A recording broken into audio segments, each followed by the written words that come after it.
Mm-hmm.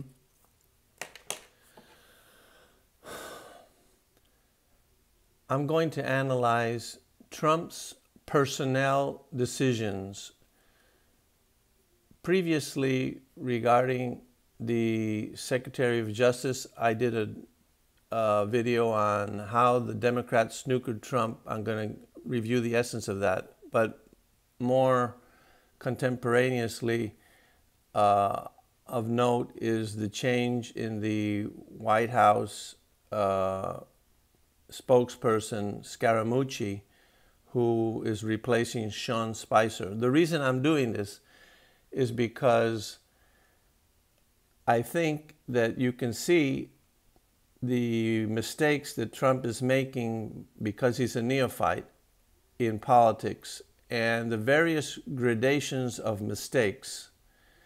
I want to focus on the difference between somebody who understands policy and doesn't understand the principles. That would be one important epistemological point. The other is the difference between somebody that, like Sean Spicer, who does understand policy, and somebody like Scaramucci, who really doesn't understand policy and the consequences. So I'm going to make some predictions that Scaramucci's tenure is going to be horrendous, and it's going to be bad for him and bad for Trump. And it all stems from people not being able to realize the various degrees or gradations of political wisdom. So let's review what I said in the video that the Democrats snookered Trump and how he got himself into this mess, which lately he's been complaining about, which is that why did his Secretary of Justice Sessions not tell him that he was going to recuse himself?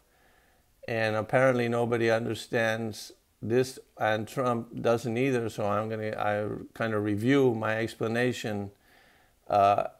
And I gave in my previous video a good example, which was John Kennedy, who chose his brother, Robert Kennedy, to be Secretary of Justice. Why? Because you need somebody in that position that is completely loyal and that you can count on, and that is not going to turn on you or leave you hanging in the winds like Sessions did.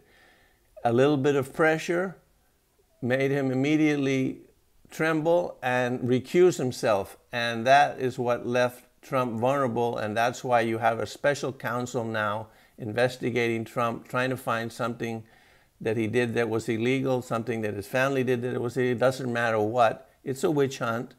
And he could have avoided it if he had just got somebody in there that was loyal. But he didn't know that because he's a neophyte. So he went ahead and just hired a senator that is quite old, Sessions, and on his way out, and really has no particular loyalty to Trump. And you could see it because he left him hanging in the winds. And of course, the deputy secretary, which is a Democrat, which is another thing that apparently Trump doesn't understand, or the analysts, there's a war going on. And it's along party lines. And the Democrats are trying to take down the Republicans in any way. And they want to put them in jail. You remember lock her up? Well, that is what they're doing. Now, Trump was very magnanimous, and he didn't go after Hillary to lock her up. But you won't count on the Democrats doing the same thing. They're out for blood. And if you don't understand that everything is working along party lines, you will not know or understand what's going on. And this is the reason why he didn't realize this, is because he's a neophyte in politics, and his son, Trump Jr., is even more of a neophyte. And so, of course, he might make one or two mistakes here or there. What do you expect? These people do not really understand politics, and much less political theory and the principles that are involved. So This is why he has this special counsel hounding him, and I explained how he got into that predicament.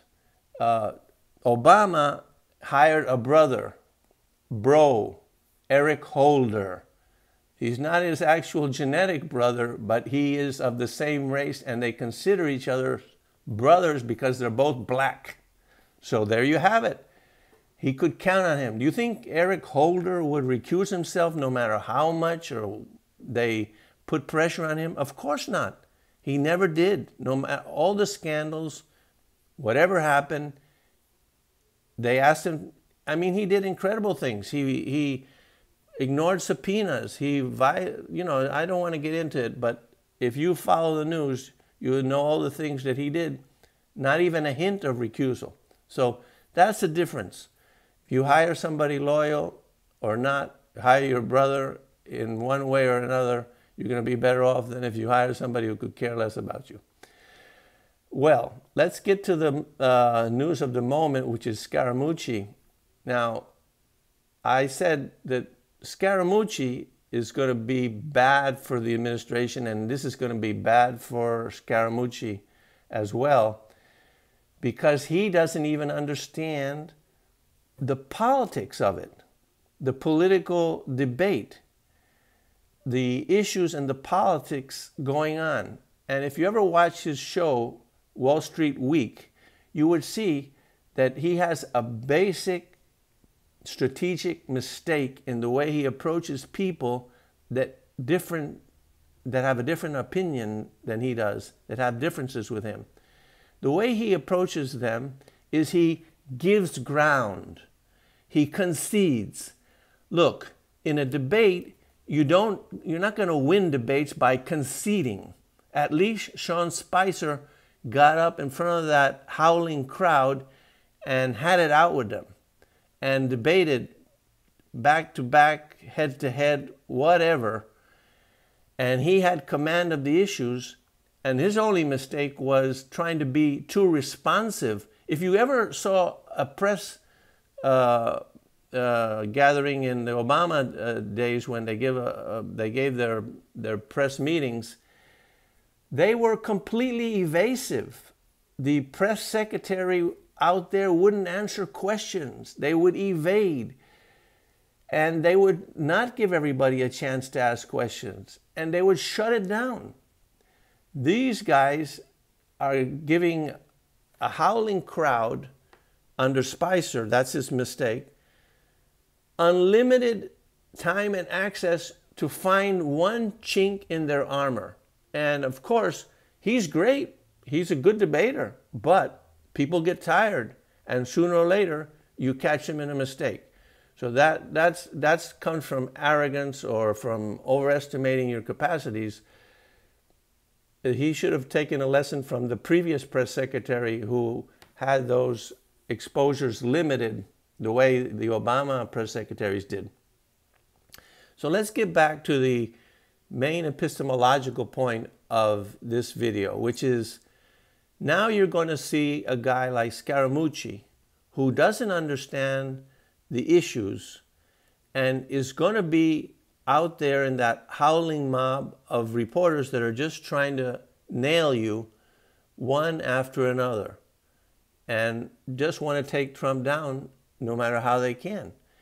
And he's going to be in it for like it was never before. Now, maybe he'll be smart and he'll listen to this video and he'll limit the exposure, he'll evade.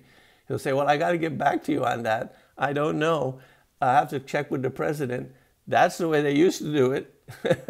Not try to answer every single question. So, and limit the time so he doesn't get tired and doesn't make a mistake. But we'll see about that. Now, what would be the optimum press secretary? The optimum spokesperson? Well, that would be a person who understands the principles. Now, if you had somebody there that understood the principles, not only understood the debating issues, the political issues, but the principles, the guiding principles that guide your mental processes to make the right decision, then every time they ask a question, you could use it as a teaching moment. Well, what? Teaching what?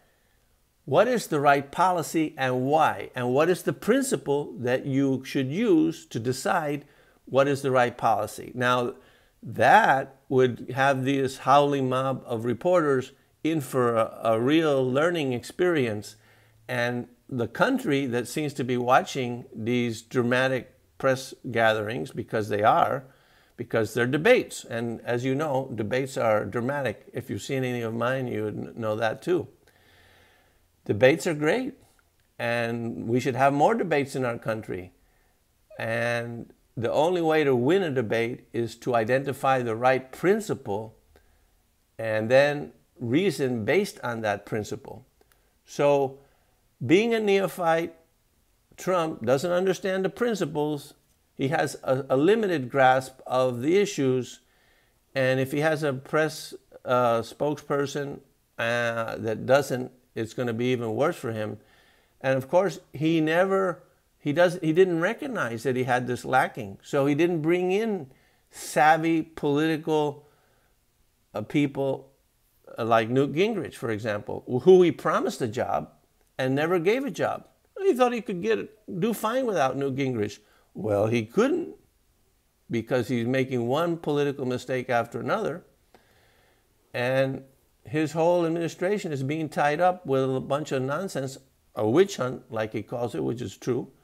But it's a consequence of him leaving himself open, his flank open, because he didn't even know that he had to protect his flank, and he didn't even know the importance of getting the right Secretary of Justice in there. Anyway, I'm not going to get involved in all the principles in each issue, of course, in this video, but I wanted to give you an illustration of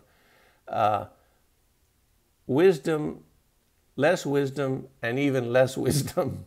And that's what we're going to have now. Tell me what you think of the video.